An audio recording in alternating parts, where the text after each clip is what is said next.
Bonjour, nous sommes ici au Media Lab pour rencontrer Philippe Galvon, un jeune réalisateur qui est venu nous parler de son nouveau film Encantado, ou dans sa version française, Le Brésil désenchanté. Donc nous allons tout de suite regarder la bande-annonce, je vous laisse voir ça.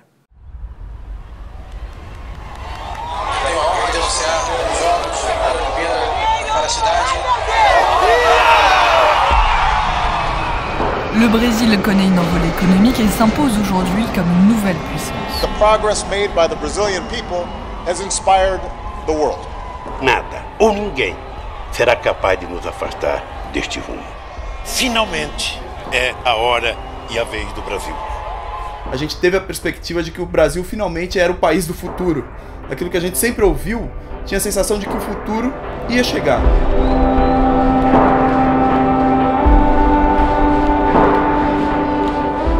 Se via crescer, ao mesmo tempo que os indicadores econômicos e sociais melhoravam, um ressentimento de camadas que viam as desigualdades diminuir. Nós fizemos vista grossa, eu acho, para os erros do PT, e a direita assumiu o lugar. A discussão da elite contra nós foi dizer o seguinte: ah, não, vocês gastaram demais. A gente vai gritar um não vai ter golpe para mandar um recado lá para Brasília que os caras estão se preparando daqui a pouco para destituir uma presidente. Não vai ter golpe! Contra o comunismo! Pelos evangélicos da nação toda. Sim, pelo futuro! Houve um golpe no Brasil em 2016. Foi um golpe. Eles decretaram a minha prisão. Michel Temer assumiu a presidência da República poucas horas depois do discurso de saída de Dilma Rousseff. Colocar o Brasil nos trilhos. O Temer não existe. O Temer é um holograma. Quem governa é uma junta financeira esse país. Desmoronamento de um projeto de sociedade. Há um desencanto perigoso que se generaliza no meio do nosso povo. Acabou o Brasil. Acabou o Brasil, todo mundo tá vendo aí, ó. É por isso que eu vou votar no Bolsonaro, botar ordem na zona.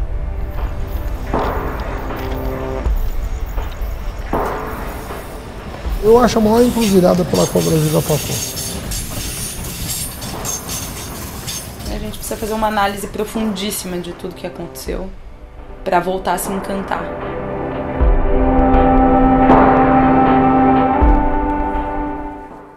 Bonjour Philippe, merci beaucoup d'être ici avec nous dans l'Université catholique de Lille. Bonjour.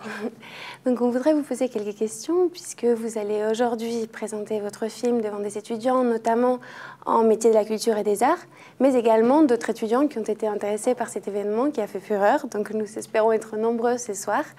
Donc je voulais vous demander tout d'abord comment vous vous êtes lancé dans ce projet Encantado pour commencer avec une question déjà dans le sujet. Bon, d'abord, merci pour l'invitation. C'est important de montrer le film dans un cadre étudiant aussi, où des gens veulent voir le film et comprendre comment il était fait. Et c'est une opportunité de parler pas juste que de la politique, mais aussi de la politique brésilienne, mais aussi du cinéma, du film. L'idée de ce film, elle remonte un peu loin, en fait. Elle remonte à 2011-2012, quand je voulais faire un film sur mon quartier. Je crois que c'est à la base, tout le monde veut parler d'où on vient, de nos origines. C'est là les points de départ, normalement. Et j'ai remarqué que peu à peu, ce qui se passait dans mon quartier, comment je vais dire, vivait une espèce de décadence, une espèce d'abandon de l'État, une espèce de procès de déchéance. J'ai vu que ça se reproduisait aussi dans le pays. Et là, il vient de 2013. 2013, il y a la plus grande vague de manifestations au Brésil, des manifestations populaires, dites apolitiques, si vous voulez, et qui ont changé complètement le pays dans un espace d'un mois. Entre-temps, je suis venu en France parce qu'à cette époque, paradoxalement, le Brésil vivait un bon moment. Donc, j'étais la première personne de ma famille à pouvoir, pour la première fois, étudier l'étranger. C'était un luxe dans ma famille qui était d'origine populaire. Et donc, je suis venu en France pour étudier, pour un séjour d'1 an, 2 ans, pour étudier. Et déjà avec dans la tête de faire un film, parce que je travaillais dans l'audiovisuel, mais pas dans le cinéma. Donc, j'avais dans la tête de faire un film, mais mon projet de documentaire sur mon quartier, il était complètement oublié. Et donc, comme j'ai vu qu'il y avait un truc qui se passait dans le pays qu'il fallait raconter, il y avait une histoire des rives de ces manifestations qui ont commencé en 2013. Peu à peu, elles dérivaient à un mouvement de droite et après d'extrême droite. On pourra mettre en parallèle également avec ce qui se passe en Europe lors du débat.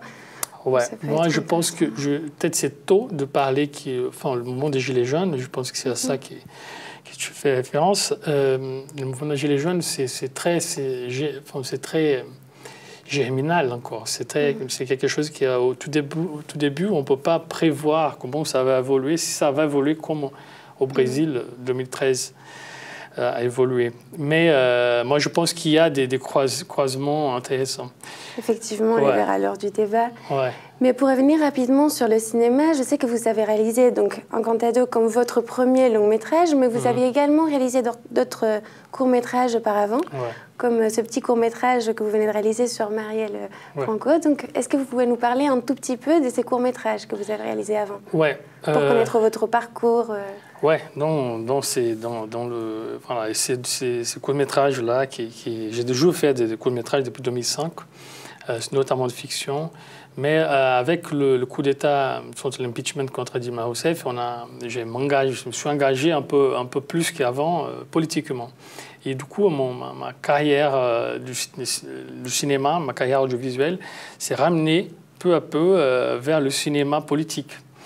Et ces courts-métrages-là, c'est une espèce de résultat de cet engagement. J'essaie de trouver une forme de parler de politique de manière engagée, mais pas vraiment militante, dans le sens qu'on prend une partie, on montre les choses, mais on ne dirige pas la perception de ce qu'on est en train de voir. On essaye de rester dans le film documentaire, du coup. Voilà, on essaye plutôt de montrer que de dire. Donc c'est ça le cinéma. Donc on expose le problème et c'est au public de comprendre, de faire leur lecture. Vous êtes au bon endroit, nous avons de la chance de vous avoir, parce qu'en plus les étudiants de la licence AS, donc des arts du spectacle, le métier de la culture et des arts, sont en train de réaliser, parmi lesquels je me compte, en film documentaire. Donc pour l'instant, on est à stade d'écriture, mais également à le stade de réalisation au semestre prochain. Donc nous aurons l'occasion de vous poser plein de questions là-dessus. Donc en tout cas, je vous remercie beaucoup d'être venu ici à l'Université catholique de Lille. Je vous remercie aussi de nous regarder. Nous sommes au Media Lab avec Philippe Galbon. Merci beaucoup et à très bientôt.